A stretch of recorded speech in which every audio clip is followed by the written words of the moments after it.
तो बिहार विधानसभा चुनाव के नतीजे आ चुके हैं। नतीजे ऐसे आए हैं जिन पर यकीन करना शायद ही विपक्ष के लिए मुमकिन हो। ये नतीजे ऐसे हैं जिन पर शायद ही किसी को विश्वास हो।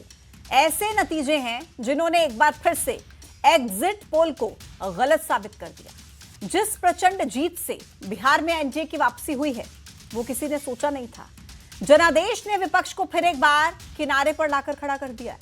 दिल्ली में बीजेपी मुख्यालय में आयोजित कार्यक्रम में प्रधानमंत्री नरेंद्र मोदी ने जनादेश के लिए बिहार की जनता का आभार जताया और साथ ही पीएम ने कहा, जो जनादेश बिहार ने दिया है वो गर्दा उड़ाने वाला है। छठी मैया,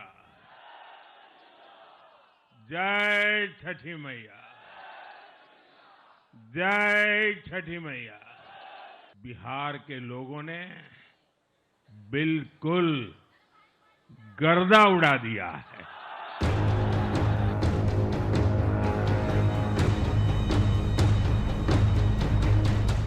मोदी और नीतीश फिर मिला जनादेश।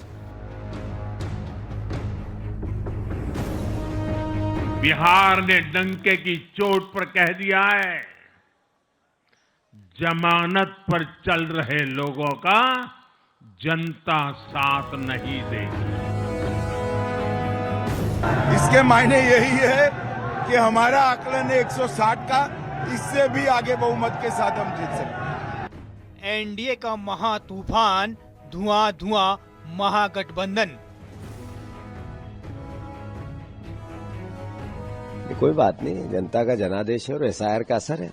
यही तो लगातार बात हो रही है कि इस देश में लोकतंत्र बचेगा कैसे, कैसे वोट की चोरी बचेगी। ये नरेंद्र मोदी जी के विकास और कल्याण की जीत है। ये नीतीश बाबू के नेतृत्व में एनडीए सरकार के सुशासन की जीत है। कि अगर 140 से ज्यादा सीटों से एनडीए जीतती है तो ये मैनिपुलेटेड मतदाता सूची और मैनिपुलेटेड ईवीएम का कमाल होगा।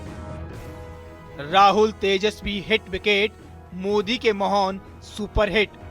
इसलिए चलते चुनाव में, चुनाव के आखिरी प्रचार के 3 दिन पहले से वो मध्य प्रदेश में छुट्टी मनाने आए, तो इसका मतलब है कि वो चुनाव के प्रति गंभीर थे ही नहीं।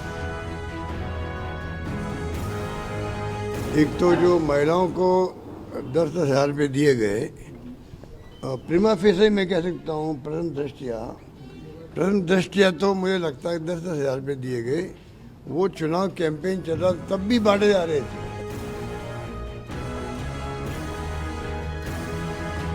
ये विकास की जीत हुई है, सामाजिक समरसता की जीत हुई है और मैं तो कहूंगा बिहार की जीत हमारी है। अब अगली बारी बंगाल की है। बिहार में मोदी और नीतीश की जोड़ी ने इतिहास रच दिया है और 2 लड़कों ने फिर निराश कर दिया। उम्मीद थी कुछ बदलाव आएगा, लेकिन जनादेश ने महागठबंधन को आईना दिखा दिया। मोदी मैजिक से बिहार में एनडीए की ऐसी आंधी आई जिसमें महागठबंधन पूरी तरह से धराशायी हो गया। इस बार ईवीएम खुद को बचाने में कामयाब रही, लेकिन अब सवाल एसआईआर पर है और चुनाव आयोग पर उठ रहा है। आज की महा डिबेट में इसी पर करेंगे चर्चा।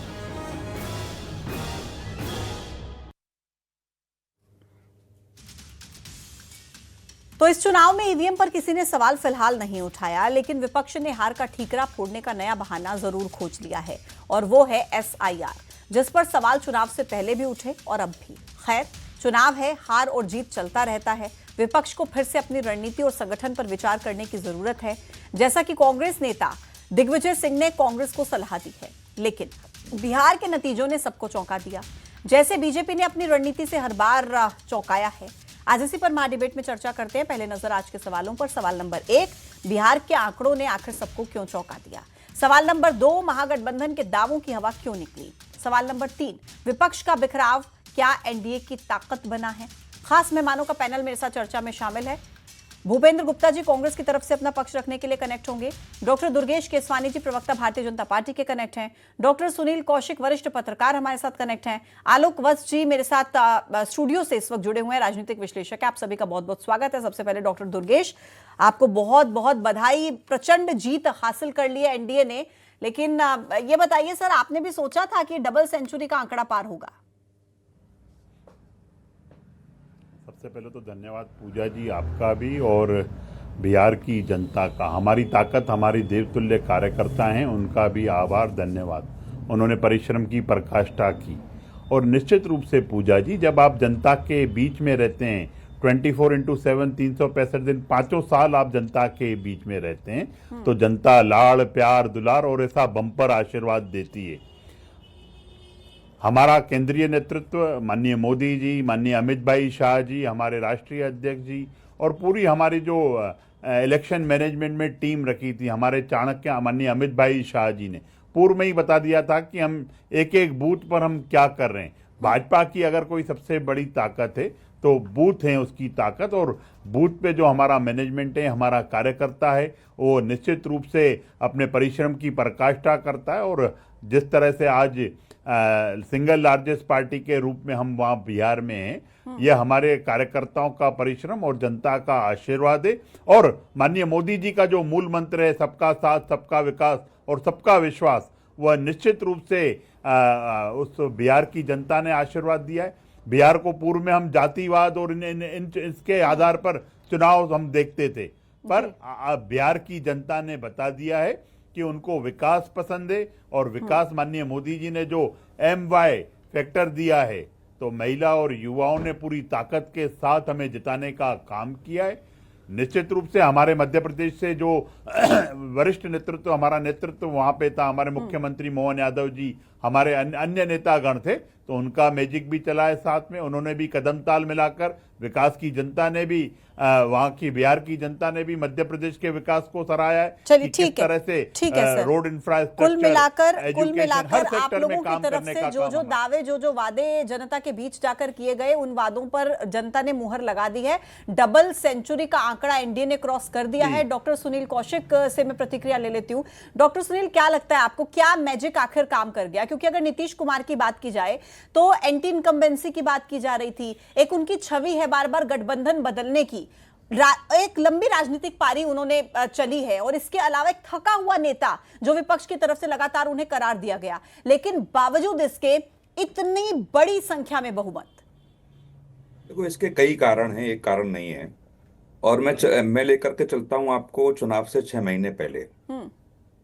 बिहार में बड़े धार्मिक कार्यक्रम संपन्न हुए, बड़े धर्माचार्य बिहार में पहुंचे, 200 से ऊपर बड़ी बड़ी भागवतें वहां हुई, हिंदू राष्ट्र की बात हुई, 370 पर चर्चा उन धर्माचार्यों ने की, प्रभु श्री राम के मंदिर की चर्चा वहां बड़े धर्माचार्यों ने की। तो ये जो पटकथा लिखी गई ना, ये मैं अभी से नहीं मानना, इसको पहले से मान के चल रहा हूं। जो माहौल वहां धर्माचार्यों ने क्रिएट किया, जहां उन्होंने पदयात्रा निकाली किलोमीटर्स में, जहां 15-15, 20-20 लाख की संख्या में लोग उपस्थित थे, पटकथा वहां से शुरू होती है।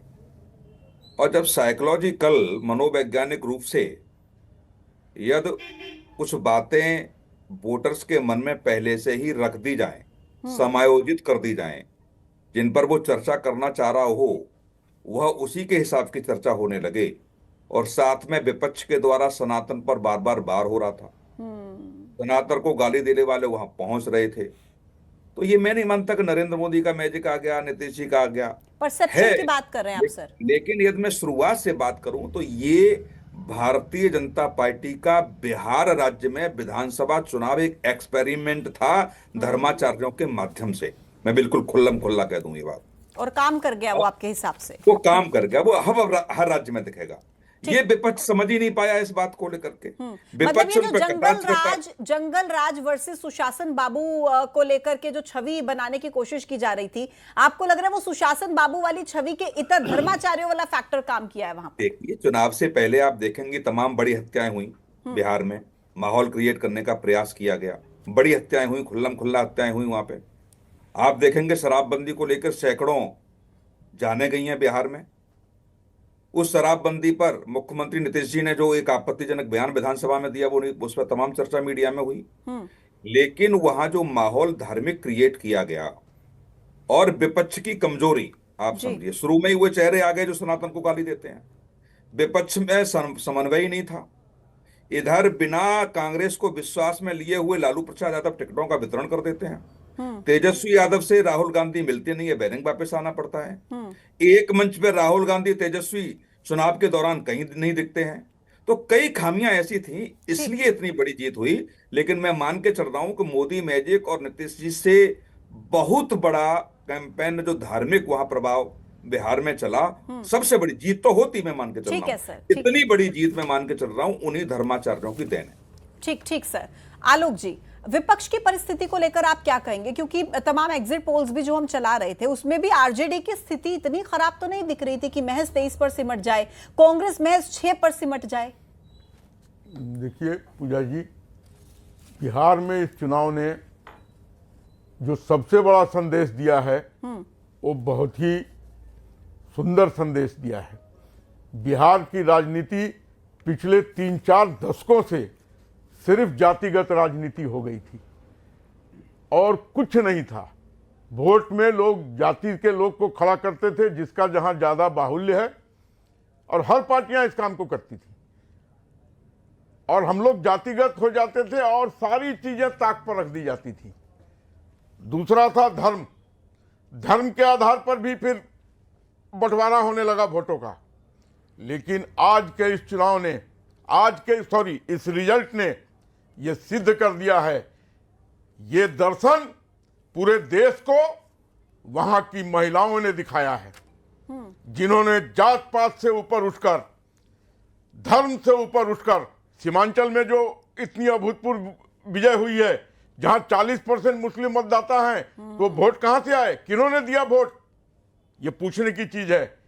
और दूसरे इलाकों में, नॉर्थ और साउथ बिहार में जिस तरीके से प्रचंड बहुमत से जेडीयू और बीजेपी के उम्मीदवार जीते हैं, वीआईपी जातिगत, आरजेडी जातिगत, कांग्रेस बेपेदी का लोटा, कांग्रेस तो कहीं था ही नहीं वहां, वो तो पूंछ पकड़ के लटका हुआ था।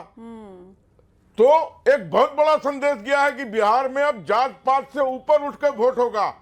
महिलाओं ने पुरुषों की बात नहीं मानी, पत्नी ने पति की बात नहीं मानी, और जिस तरीके से बगैर सुबह का नाश्ता और भोजन तैयार किए वो लाइन में लग गई, इसका एक बहुत बड़ा श्रेय वहां की जीविका दीदियों को भी जाता है, जिन्होंने महिलाओं को समझाया कि अगर तुम्हारा कोई उत्थान आगे तक कर सकता है तो नीतीश कुमार है। लेकिन आलोक जी, क्या आपको लगता है कि कांग्रेस ने कहीं ना कहीं आरजेडी का भी खेल बिगाड़ा है? क्योंकि आरजेडी ड्राइविंग सीट पे होने के बावजूद भी ड्राइविंग सीट पर नजर नहीं आ रही थी।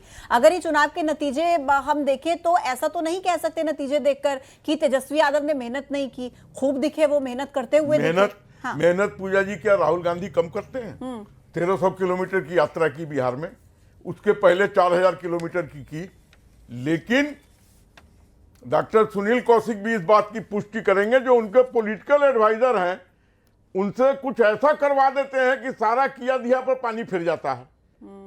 नरेंद्र पहले कहा चौकीदार चोर है, पूरे हिंदुस्तान में घूम के इस बात को घोषित कर दिया, अब मुंह की खा गए। उसके बाद नरेंद्र सरेंडर, फिर मुंह की खा गए। अब इस बार एसआईआर वोट चोर गद्दी छोड़। एसआईआर कोई मुद्दा ही नहीं था, वो बिहारियों को जानते ही नहीं है। अगर किसी बिहारी का, चाहे वो मजदूर हो या रिक्शा चालक हो, अगर उसको पता लगा कि मेरा वोट कट गया है, वो ऐसा हंगामा खड़ा करेगा कि बीएलओ और इलेक्शन कमीशन के ऑफिसर के हौसले पस्त हो जाएंगे। नॉन इशू को इशू बना के वो लड़ रहे थे। ठीक सर। और राहुल गांधी जब बिहार गए तो वहां की भीड़ देख के उनके लोगों ने उनको समझा दिया, आपकी पॉपुलैरिटी मोदी से भी ऊपर चली गई है बिहार में। उन्होंने वहां अड़ गए कि मुझे तो इतनी सीट चाहिए, और अंत तक रस्साकसी होता रहा। अंत में जाके जब उन्होंने देखा कि अब तो लुटिया डूबने वाली है, तो गहलोत को भेजकर उन्होंने चीफ मिनिस्टर का चेहरा घोषित करा दिया। ये सारी असमंजस की स्थिति जो पैदा की मतलब वहां की जनता के बीच में की कमी कहीं ना कहीं आप कह रहे हैं महागठबंधन में देखने को मिली है, जिसका खामियाजा उन्हें भुगतना पड़ा है। डॉक्टर शुद्ध जाति पर आधारित पार्टियों को बिहार की जनता ने धत्ता बता दिया है, खत्म कर दिया है। ठीक है सर, ठीक है। मैं महिलाओं को साधुवाद देता हूं, नमन करता हूं, प्रणाम करता हूं। ठीक है सर, मैं जो डॉक्टर सीख दुर्गेश आपने से दी है, अगला सवाल मेरा रहेगा। डॉक्टर दुर्गेश, मैं जानती हूं कि जो मेरा अगला सवाल होने वाला है उसका जवाब हो सकता है आपके पास ना हो, लेकिन फिर भी मैं पूछ रही हूं क्योंकि आज जब नतीजों के बिल्कुल करीब करीब पहुंच गए थे तो जेडीयू की तरफ से एक पोस्ट किया गया जिसमें कहा गया कि नीतीश कुमार बिहार के मुख्यमंत्री थे, हैं और रहेंगे। फिर थोड़ी देर के बाद उस पोस्ट को डिलीट कर दिया जाता है। तो आपसे मैं बस ये समझना चाहती हूं कि क्या कोई असमंजस की स्थिति है क्या मुख्यमंत्री के पद को लेकर? देखिए पूजा जी, निश्चित रूप से ये सब चीजें एनडीए की बैठक में तय होंगी और हमारा वरिष्ठ नेतृत्व नीतीश कुमार जी और एनडीए के सभी लोग बैठ के इस चीज पर चर्चा करेंगे।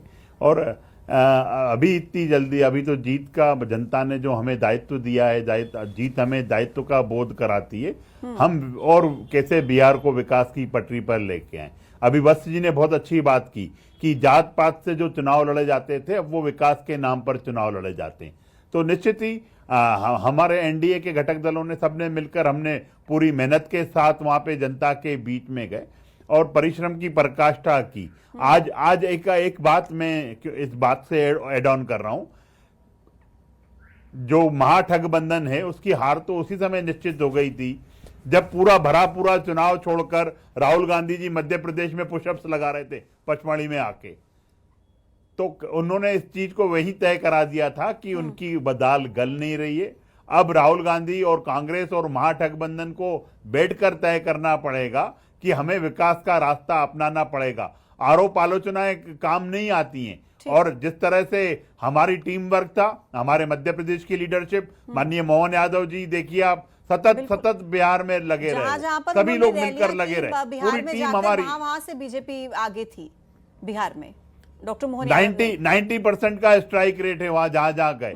तो जनता के बीच में अगर आप जाते हो, जनता की आप तकलीफ सुनते हो, उनके साथ खड़े रहते हो, तो जनता आशीर्वाद देती है। यही कारण है कि हम 21 साल से मध्य प्रदेश में, यही कारण है कि माननीय मोदी जी का थर्ड तो आज कनेक्ट हुए नहीं है, पता नहीं हार की वजह से वो जुड़ना नहीं चाह रहे या क्यों कनेक्ट नहीं हुए हैं। लेकिन मैं आपसे ये पूछती हूँ डॉक्टर दुर्गेश कि आरोप अभी भी एसआईआर को लेकर लग रहे हैं। इस बार चलिए खैर मनाइए, ईवीएम तो बच गई है, एसआईआर पर आरोप लग रहे हैं। और दूसरा ये कहा जा रहा है कि भाई ये जो आपने चुनाव कैंपेन के दौरान 10-10 हजार रुपए बांटे हैं ना महिलाओं को, ये आपने गलत किया, ये नहीं करना चाहिए था।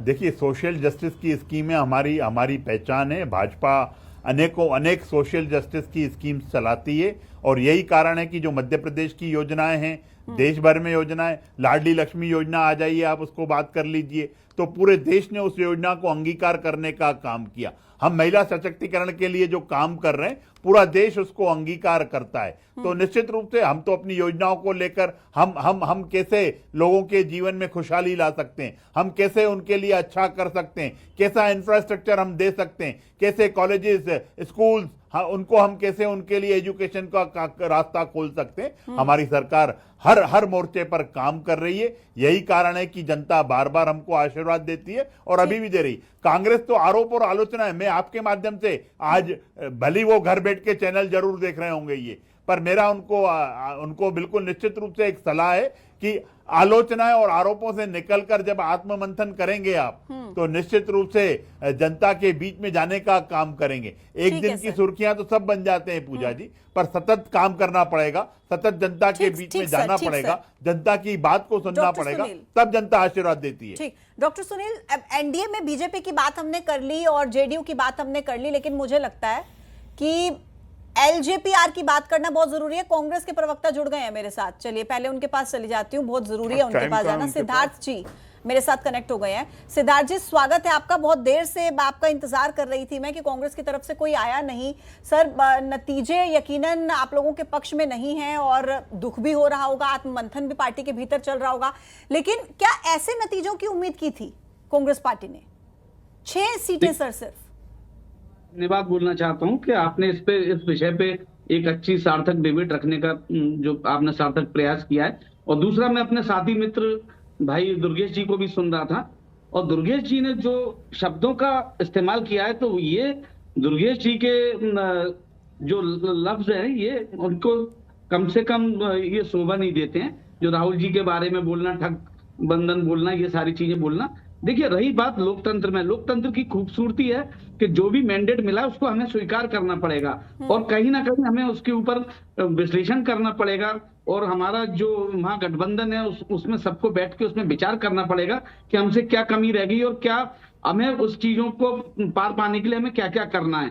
और ये बात भी बिल्कुल सत्य है, जैसा कि आपने बोला कि आप आज निराश होंगे, अवश्य निराश है। हमको इसकी उपेक्षा नहीं थी कि जो आज रिजल्ट आया ये कम से कम जो हम लोगों ने सोचा था उसके अनुरूप नहीं है बिल्कुल। क्यों आया सर ऐसा नतीजा क्यों आया सर? क्योंकि आप कह रहे हैं कि राहुल गांधी के बारे में ऐसे शब्द बोल रहे हैं। हमारे साथ वरिष्ठ पत्रकार डॉक्टर सुनील है, वो भी थोड़ी देर पहले जिक्र कर रहे थे कि ये जो आप लोग नरेंद्र सरेंडर, आलोक वत्स जी कह रहे थे शायद, माफ कीजिएगा, नरेंद्र सरेंडर और चौकीदार चोर जैसे नारे आप लोगों ने जो लगाए, जो राहुल गांधी ने लगाए ना, वो खराब कर गया था। चोर गद्दी छोर।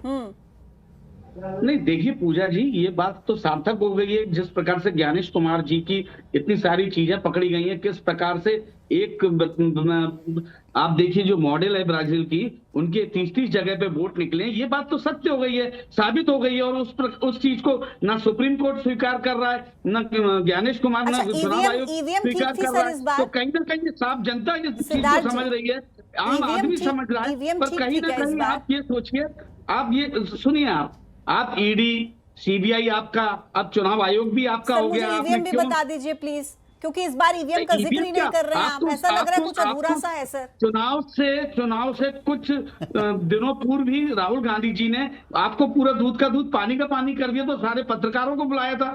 उसके बाद तो ये स्पष्ट हो गया था। जिस दिन पचमढ़ी आए थे, पचमढ़ी में भी आपके जितने पत्रकार थे उनको पत्रकार वार्ता में उन्होंने साफ बोला था कि हमको मालूम है कि कुछ बिहार चुनाव में बहुत बड़ी गड़बड़ी होगी, और वो आपके सामने प्रत्यक्ष रूप में पूरे सामने दिख रहा है। ठीक है सर, ठीक है। और ये कहीं ना कहीं देखिए, ठीक है, आप लोग अगर जीत जाते तो सब कुछ ठीक था, SIR भी सही था, चुनाव आयोग भी सही था, ईवीएम भी सही थी। आप लोग हार जाएं तो सब कुछ गलत हो जाता है। मुझे लगता है कि इस बार तो कम से कम इन नतीजों के बाद आत्ममंथन करने की जरूरत जरूर है।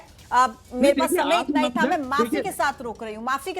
आप सभी मेहमानों का बहुत बहुत शुक्रिया मेरे साथ इस चर्चा में शामिल होने के लिए। तो बम्पर जीत एनडीए की इस बार हुई है, बिहार में बम्पर जीत के साथ वापसी की है। हालांकि विपक्ष की जो हालत हुई है, निराशा है, लेकिन आत्ममंथन करने का समय जरूर है। छोटे से ब्रेक का वक्त देखते रहिए News 18। नमस्कार।